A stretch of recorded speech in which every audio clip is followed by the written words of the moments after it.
speaker is Dan Zarlenga. Dan is the media specialist for Missouri Department of Conservation, St. Louis region, where he has served for the past 16 years. Prior to that, he worked for 12 years in the audio-video production unit of MDC, state headquarters in Jefferson City. With a BA in communication, he began his career in radio and video production prior to coming to MDC. He will be talking to us this morning about bringing back nature in Missouri. Please welcome Dan Zarlenga.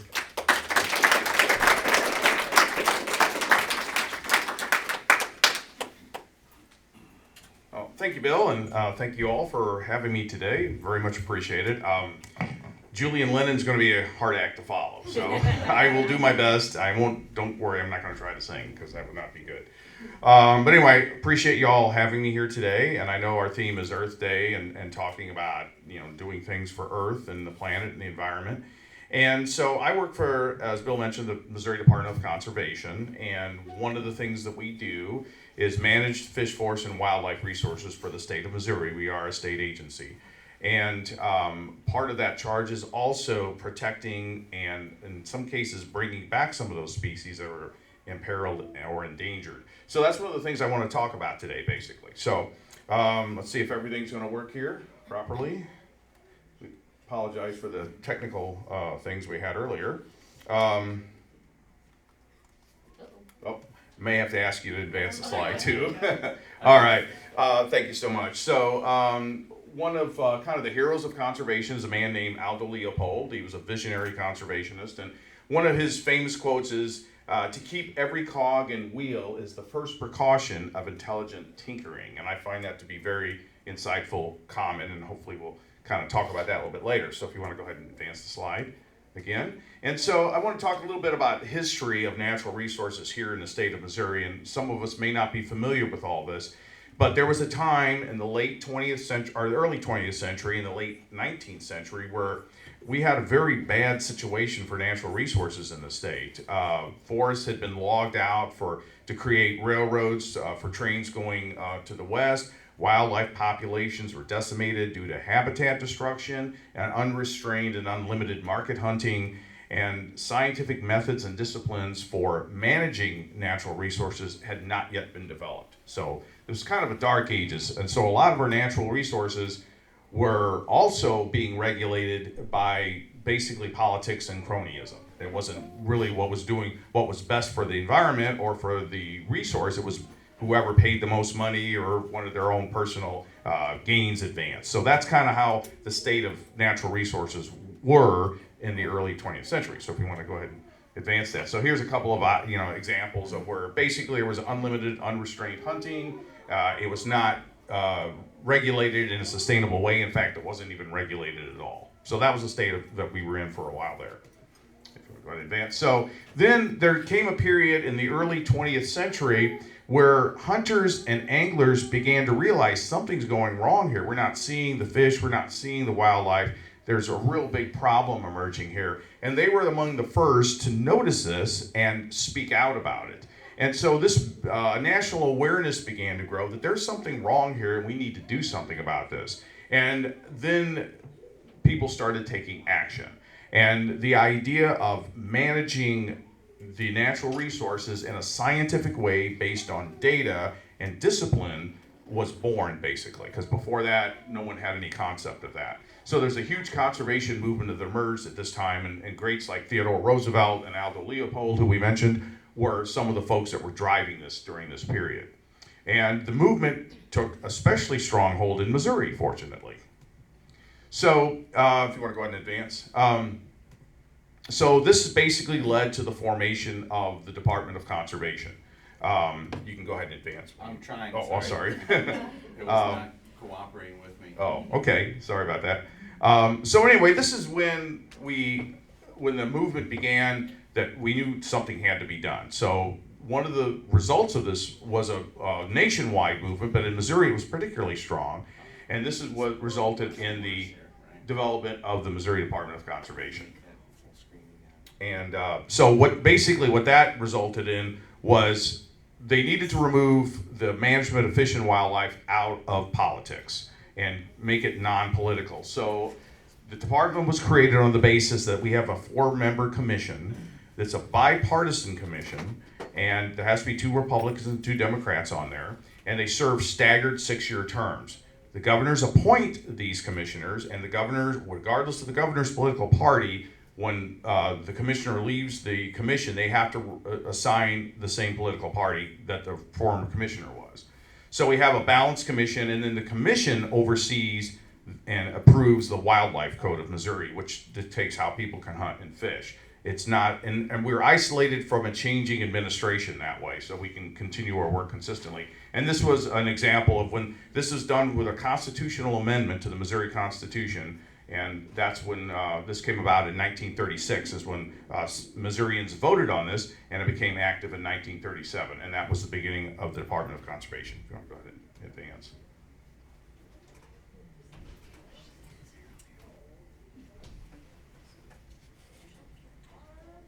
So anyway, that was kind of what kick-started a lot of things. And when the Department of Conservation first was initiated, kind of going through some of what I just mentioned, one of our charges was also to restore some of these wildlife species that had been decimated or imperiled during this period of time of unregulated hunting. So basically what the department did is hired a bunch of biologists who were actually scientists. We also worked with the University of Missouri's new wildlife research unit and the U.S. Fish and Wildlife Service to establish plans to bring back certain species that had been imperiled or reduced. So at this period of time, we had maybe about 2,000 to 2,500 deer in the state. We barely had any turkeys, maybe 2,000 or so turkeys in the entire state of Missouri. So it was basically the biologists were assigned tasks to one set of biologists was designed to work on the deer issue, one to turkeys and other species, so that we could find ways to bring them back. And so that was kind of the charge of the early Department of Conservation. So if you want to, and yeah, that's fine. And so those are the things that we was our priority to do. And I mentioned some of this already, but this at this period of time, a lot of people take for granted scientific research and data in terms of wildlife management, but this was a revolutionary concept at this time. No one had really been doing this before.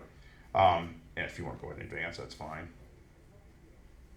So one of the first species during this period that we identified that we needed to pay attention to is white-tailed deer. So as I mentioned, in 1937, there's only about 2,000 or so deer in the state. That's the whole state of Missouri. So one of the very first things that the department did was completely close the hunting season, say no hunting of deer at all. And then they bought land for refuges so that deer could, come back in numbers and reproduce. Then we actually trapped deer in all these places where we were able to restore them and then bring them to other places in the state and release them. So that's kind of how we started propagating deer throughout the state. Eventually, the deer population was able to rebound because of this. And today we have the latest harvest we had in 2023 is 300,000 some deer. And that's the harvest, that's not the deer population. So you can imagine we have quite a few deer today from 2000, 80 some years ago. So that was a success, and these show some slides. This, what you see on the left there is one of the traps they would use to trap deer and how they would prepare them for basically transporting. And then, if you want to go to the next slide there, we see the biologists working up the deer and then them releasing the deer into other areas. And so this was very successful. And if you want to go ahead and advance the slide, we see we have lots of deer here today. And some people might say too many. So, that's too much of a good thing perhaps, but we just have deer now, so we didn't have them before hardly. So one of the other species that was identified early on that we wanted to bring back is the wild turkey. Again, mentioning there's only about 2,000 turkeys or so in that time frame of the late 1930s. So kind of a similar technique we used to finding where the turkeys were plentiful and closing the hunting season on turkeys and trapping them and relocating them to other areas. And I do have a video here, so we'll see if we can get that to play there. It might tell the story better than I can.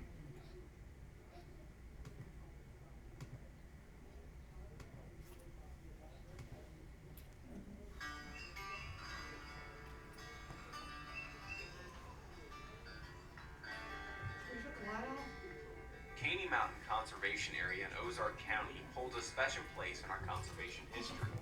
Here among the rolling hills, the first efforts were made to bring back the wild turkey in Missouri. Poaching, habitat destruction, overgrazing, and other factors had diminished the wild turkey population in our state. Here at Caney Mountain, there was still a wild population that, although only about a dozen, were maintaining their numbers. Working out of this cabin, master conservationist Starker Leopold, son of Sand County Almanac author Aldo Leopold, began his work around 1940. Working with a refuge manager and neighbors, planting food plots for wildlife and other practices brought success. With the addition of Peck Ranch, there was enough habitat to bring back the wild turkey statewide. Many were trapped with cannon nets and relocated to other parts of the state. The turkey season reopened in 1960 after being closed for more than 2 decades. From a population low of around 2,000 in the 1930s, today there are around 450,000 birds and a spring hunting season that pumps millions of dollars into Missouri's economy. Today, Caney Mountain Conservation Area offers many recreational opportunities in the Ozark Hills, including turkey and deer hunting, camping, hiking, bird and wildlife watching, and a driving tour with overlooks featuring spring and fall color views. And you can still see the cabin above Caney Creek, where the hardy work of wildlife management began. Could you all hear that okay? Yeah. Okay, I just wanted to make sure you could. So, yeah, so that kind of tells the story. Caney Mountain Conservation Area, it's kind of the southwest part of the state, was very instrumental, as was Peck Ranch Conservation Area, in being a source for wild turkeys that we could then relocate throughout the state. So that was a very successful, as the video mentioned. Now we have 400,000 or so turkeys throughout the state. So we have some of the best turkey hunting in the country as a result of that as well. So those are a couple of species that were brought back early on.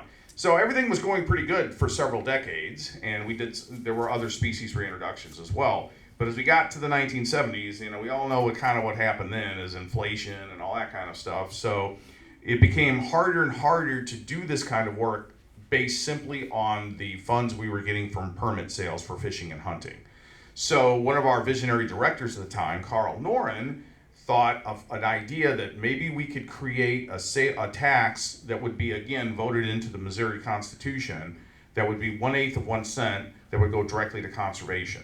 And then that would allow us to fund into the future and to expand our program. So in the 1970s, this idea was germinated, and in 1976, it was voted on by the citizens of Missouri, and successfully passed. So that means 1/8 of 1 cent of every bit of sales tax that you spend in Missouri goes to the Department of Conservation directly.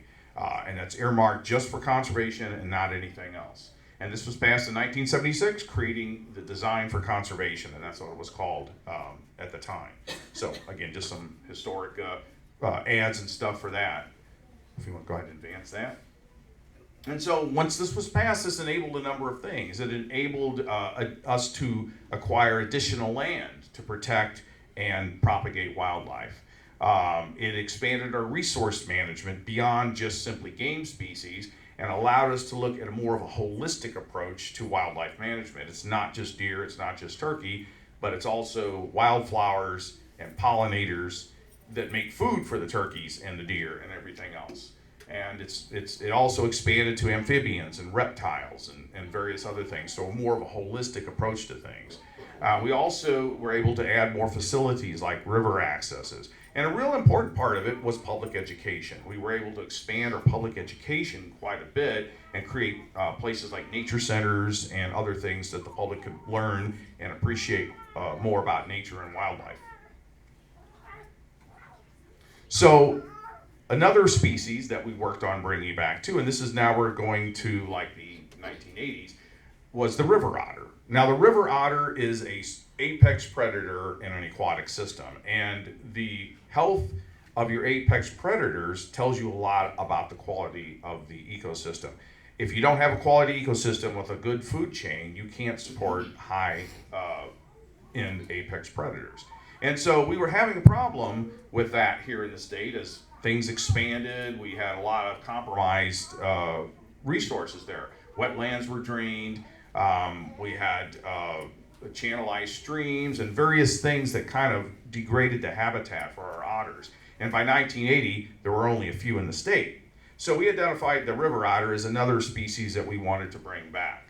And we leveraged the success we had with wild turkeys to actually bring back the river otter, which was kind of interesting.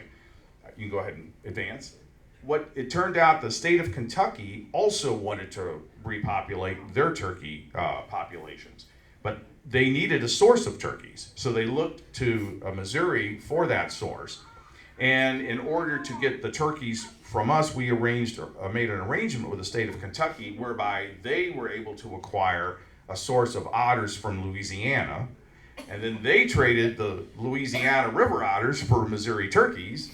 And so then we had a source of river otters. And then we began reintroduction programs from 1982 to 1992 to reintroduce river otters into Missouri that had good habitat. And these were done also in a very public way. We would have school groups come out, the public come out and witness the otter reintroduction. So that was a lot of fun. And as a result, the river otters adopted very well to these reintroductions.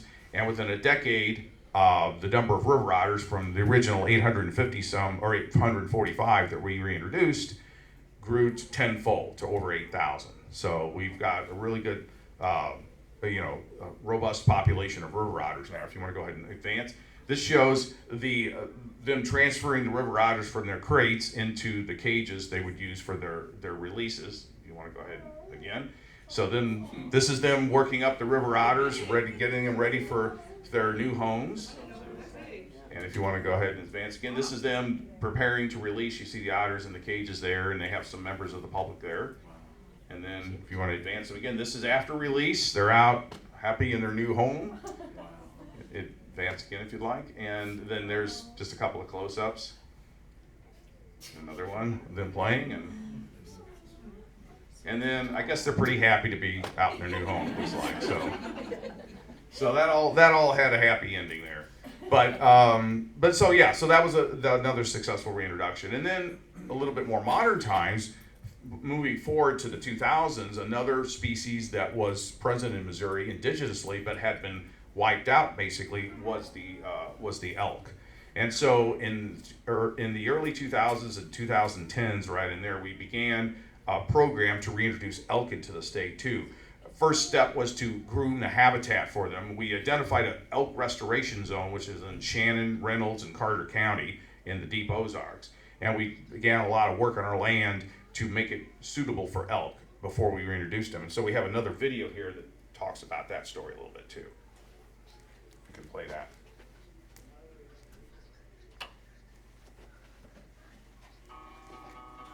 Elk are certainly a large, charismatic animal. They're really fun to see. This is an exciting time for elk because people are going to see elk in places that they haven't seen them before. The first time you hear an elk bugle on a nice, crisp fall morning, it sends chills up your back. Everything's looking good, growth's picking up, the public is very pleased with the project. All of the wildlife resources in the state really are owned by all Missourians. They're held in the public trust. Missouri Department of Conservation is the agency that helps make sure that those resources are managed for the betterment of wildlife, of forestry, of fish, and for the betterment of Missourians. Based upon our mandate to restore native species and a lot of citizen input, in July of 2010, the Conservation Commission approved a plan to go ahead with an elk reintroduction, and by the winter of 2010, we had staff working with Kentucky Game and Fish personnel trapping elk in Kentucky. So over a period of 3 years, 2011, 2012, and 2013, we released about 35 elk every year for just over 100 elk. If we look from 2014 to present, the population has roughly doubled in that 4-year time span. So right now, things are looking good and the population is growing well. There's been portions of Reynolds, Shannon, and Carter counties identified as the elk restoration zone. So the intent is to keep the elk in this part of the Deep Ozarks, and it's the perfect place for them. It's the highest percentage of public land, lowest amount of roads, and the lowest population we have in the state. So it all lends itself to be the perfect place to release elk. Telemetry or other things that we do related to research, that science, the information that we gain from that helps inform what we do on the landscape, and it helps us to better manage the wildlife populations in the state of Missouri. Smart management allows us to maximize the animals, but also allows us to provide maximum opportunity for the public. Well, Peck Ranch and our partners and other land managers in this area have a long history of managing habitat. The way we manage habitat on Peck Ranch is for the better of all different species. It just so happens that the things we do benefit elk as well. And a matter of fact, some of these open woodlands you see on Peck Ranch, there's over 90 species of concern. So it's a win-win situation with this open woodland management for elk and a number of other species that are really high priority to us ecologically. As the Can you population go ahead and stop continues to video grow, now? we're going to have That's to look fine. at new ways of managing that herd. One of those tools will be regulated. So now that we're talking about a regulated hunting season, which we now do have, but that's one way we manage the elk population so it doesn't get too big. So hunting is a key. Controlled hunting and regulated hunting is a key to managing populations. So the elk reintroduction is a success. In fact, we have a lot of towns in that area like Ellington and Van Buren and all that claiming themselves to be the elk capital of Missouri. It's brought an amazing amount of tourism. And there's on Peck Ranch, there's a guided tour a self-guided tour that you can go on, a road tour to see the elk. And it's an amazing thing to go there in the fall, especially like when you mentioned when they're bugling and stuff. So it's quite a sight that we now have elk back in the state. So, and that was all due to this reintroduction program. So moving a little bit more forward to or kind of more current times as far as development's concerned is the lake sturgeon. And the lake sturgeon is a giant river fish. Now this fish has been around since the time of the dinosaurs, 150 million years. So it's a very old fish. It's a giant fish. It can be 8 feet long, 200-300 pounds, lifespans of 100 to 150 years. So it may outlive a lot of us. They're an amazing fish, but by that same token, they were once common in our big rivers and not so much today because of things like overharvest and river degradation and things like that. So they were, by the 1900s, they were extremely rare in the state, and by 1970, they were actually listed as state endangered, which means they're endangered within the state of Missouri. And a lot of this, there's a story I heard where a lot of steamboat captains found out about these fish. They're very oily, and so they would capture these fish and they burn them in their steam, to help burn their steamboats and keep them going. So that was one of the reasons they were over harvested. So if you want to go ahead and get us to the next slide there. So this is a couple pictures of what they look like. This particular fish was named Norman. We informally named him Norman, or maybe social media did, because he swam from the river up Dardine Creek and was in actually St. Charles, swimming around in a creek. So we had to, escort him back to the river because they got a little bit lost. But so we identified the need or the desire to reintroduce these species as well. And this effort began in 1984, actually, when we worked with the U.S. Fish and Wildlife and the state of Wisconsin, where they gave us basically small fish, small lake sturgeon hatchlings that we could use and rear in our hatcheries. And then once they reached the proper age and condition, we began reintroductions and releasing them into our rivers. Now, the thing with these, you can imagine a fish that lasts 100 to 150 years, it probably takes them a while to get to the point where they can actually start reproducing, and it's the same with these fish.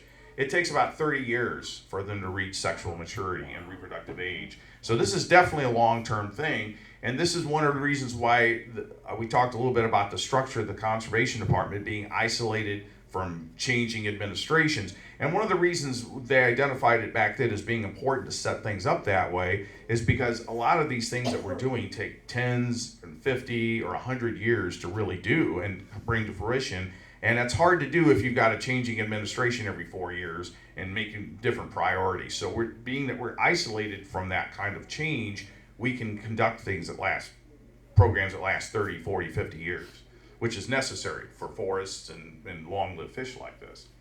So anyway, that's how we started. We worked with those two entities and raised the hatchlings in our hatcheries, and then once they got the right size, we will release them into our rivers. If you want And this process has been going on for 3 decades, and basically with no apparent results. So that's 30 years, you're not seeing any results.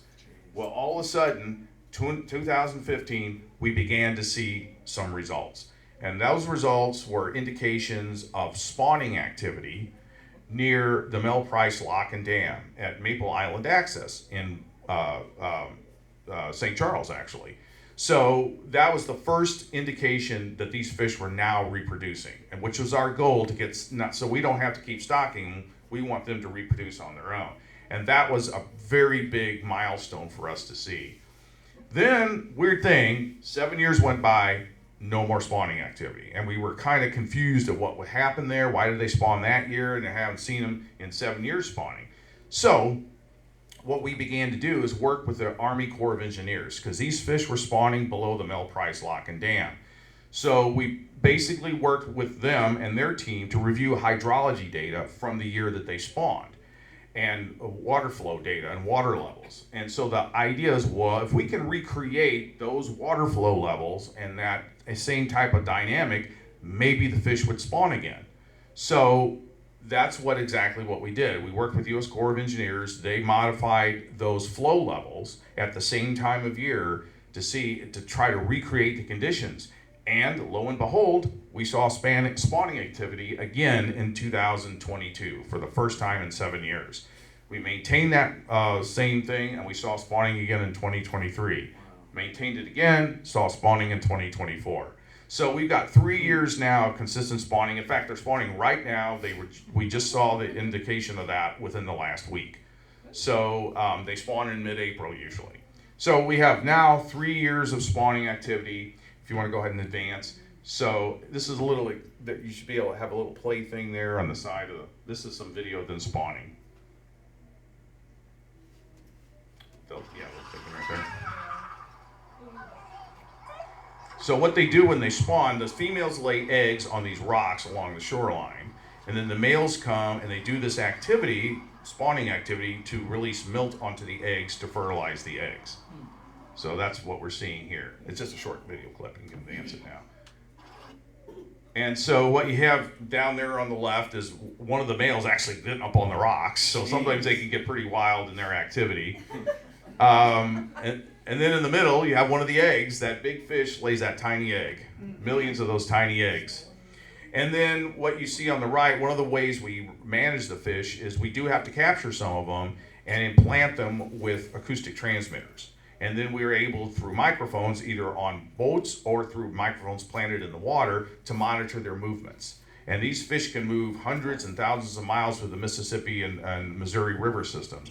And what you see on the right there is us inserting one of the transmitters into one of the fish. And no, we actually are waterboarding that fish, by the way.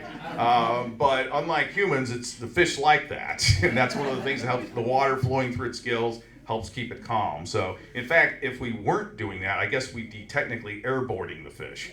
So, this is to avoid torturing them. So, but then we release them, and we were able to track and monitor their movements there. So it gets us very important data as to their movements and habits. I'm gonna go ahead and switch. So anyway, this program has been such a success that we are now implementing that with the Corps of Engineers elsewhere too. We're also using the same technique at Mark Twain Lake Dam to try to hopefully get some spawning activity going there. We've seen a lot of activity there in the last 7 to 8 years, so we've identified that as a good prospect to try to use the same technique there. And we've also been studying, because of these implanted transmitters, we've been able to study their movements in the Osage and Gasconade rivers as well in central Missouri. So we've seen the fish who are at Mel Price Lock and Dam going through those rivers as well, and even all up and down the Mississippi, so they travel quite a bit. It's all an integrated corridor.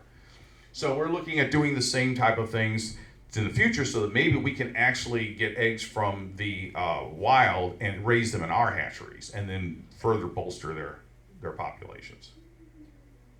Before you go on, what was the key to the water flow issue? So again, I'm not the hydrologist here, but there was a certain level and a speed of water flow that they wanted to recreate.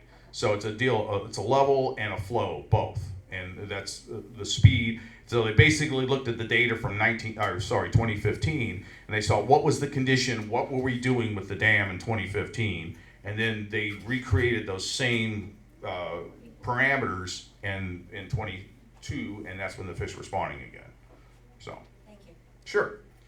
And so then another thing, a little bit different kind of a creature, is the Ozark and the Hellbender, and that is a very interesting and unusual amphibian. And so if you want to, that's another program that we were working with the St. Louis Zoo to reintroduce these critters. And here's a little video about that. Hellbenders are the largest species of amphibian here in the United States, and they're a salamander species, but they are a fully aquatic salamander, which is pretty unique. There's not too many salamanders which spend their entire lives in the water. They're a great indicator of environmental stresses. So if something's wrong with this river and our drinking water, an animal like a hellbender or amphibian can tell us that answer. Ozark hellbenders have declined by more than 70% over the last few decades. There's a variety of different reasons for this, we believe, but by propagating these animals and head starting them here at the zoo and working with our external collaborators, we're hoping to buy these animals time so we can work with different agencies to fix some of these problems in the wild that are leading to their decline. The St. Louis Zoo is leading the propagation efforts for this species in the state and even in the U.S. Their expertise that they have has allowed us the ability to captive breed the animal, to raise eggs collected from the wild, and then allow us to release many of these animals back into the wild. 97.5. Anytime we release hellbenders to the wild, it's an incredibly exciting operation, and it's a huge step towards their conservation. But today in particular is special because we're going to be releasing our 10,000th hellbender into the wild. Our zookeepers who specialize in hellbender care, they're going to be getting these animals ready for release by getting measurements and other data on each individual animal. And this will be followed by packing them up into climate-controlled, oxygenated containers. We'll then load them up into one of our zoo vehicles and drive them down into southern Missouri to meet with MDC biologists and release these animals back in areas with viable habitat. It's very fitting today that we're releasing the 10,000th animal on this river because the first animal released in this river was in 2008. So this was a significant milestone for us. It speaks to the long-term dedication by the state, federal agencies, and the St. Louis Zoo, and all the success that we've had to get to this point. It's the largest number of hellbenders released in the world. For declining amphibians that is occurring, releasing this large number, we're hoping a large number of them will survive to increase the population. Here you go, Jeff. Number 10,000. The successes that we've done in the last decade has paved the way to where we're at now. And a lot of endangered species, you're not this far along. So we did it. We're here. We know we can do it. We know we can continue to do it. We just got to help most of the population. Number 10,000. Well, if you'd asked me 10 years ago, I would say the future was not looking good. But today, knowing that we can successfully breed this animal, raise eggs at the St. Louis Zoo, we are bolstering the populations. We have bought this animal 30 or 40 years, so the future is looking bright. And you can tell they're biologists because only biologists would get that excited about releasing a slimy critter into the water. But, you know, yes. When the fellow first said that if conditions in the rivers aren't right, then the hellbenders tell them, does he mean they disappear or they die? Well, both. They die and then they disappear as a species. So amphibians are very much like canaries in the coal mine when it comes to the environment because they absorb a lot of nutrients and air and stuff through their skin.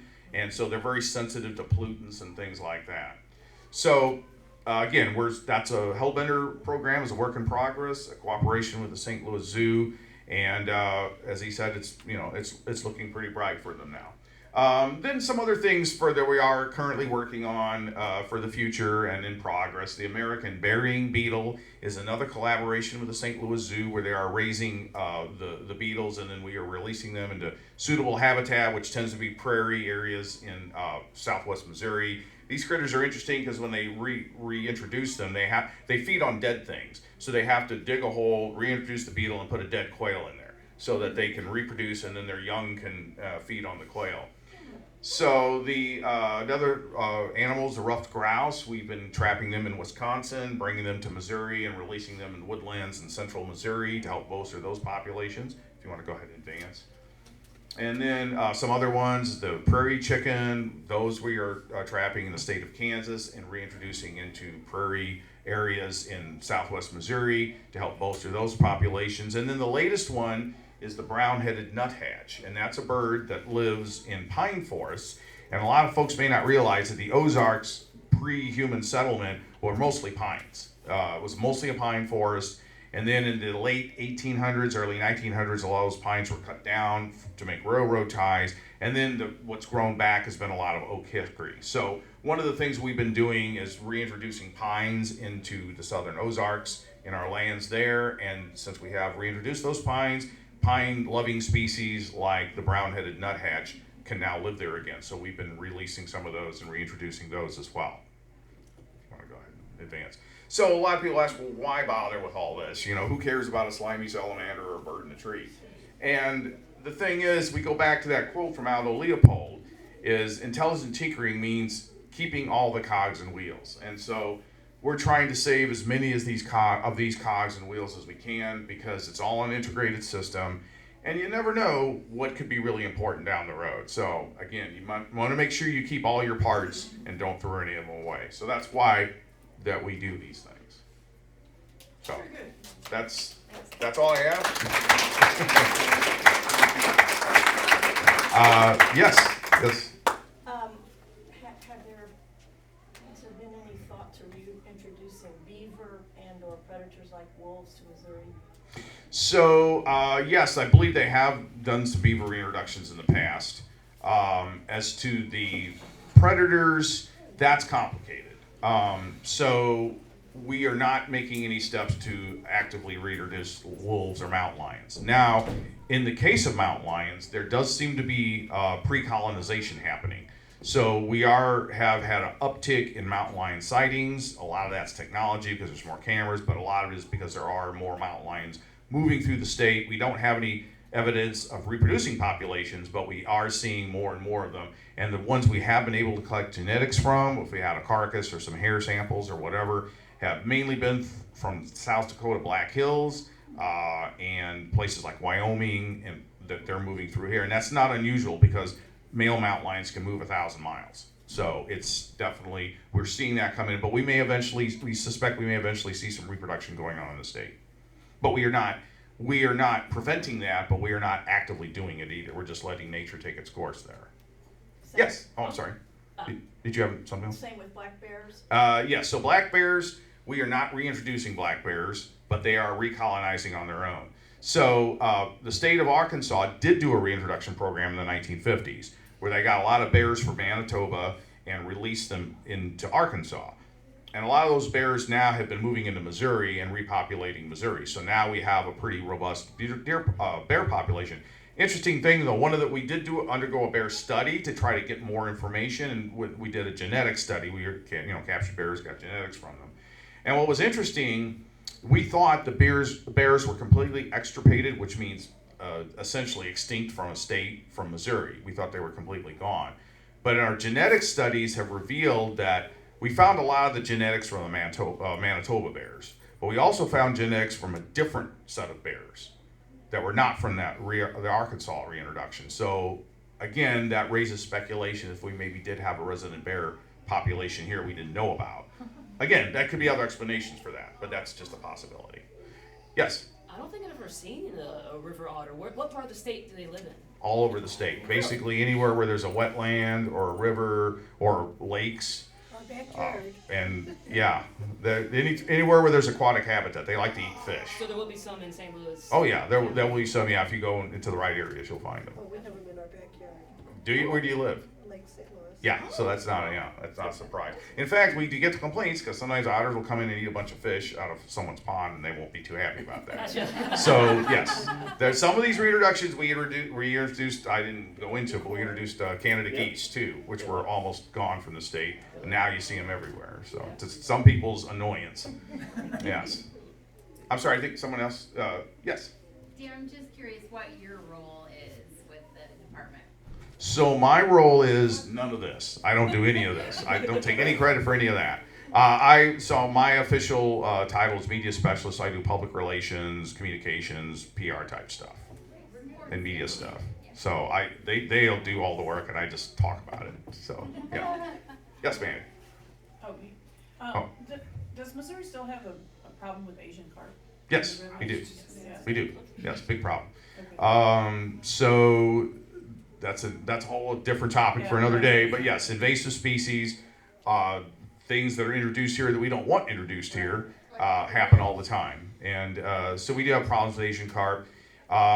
We did a few years ago an experimental effort with USGS and Fish and Wildlife Service to remove Asian carp from Creve Coeur Lake, and some folks may be familiar with that effort. So basically, we found that the Asian carp respond to sounds in the water, and so we were able to use microphones, or actually speakers, in the hydrophones to drive them like you would drive cattle to the sound, and then collect them in one area and get them out of there. And so that was pretty successful, but we've had some come back, so we're going to do another effort in another year or so.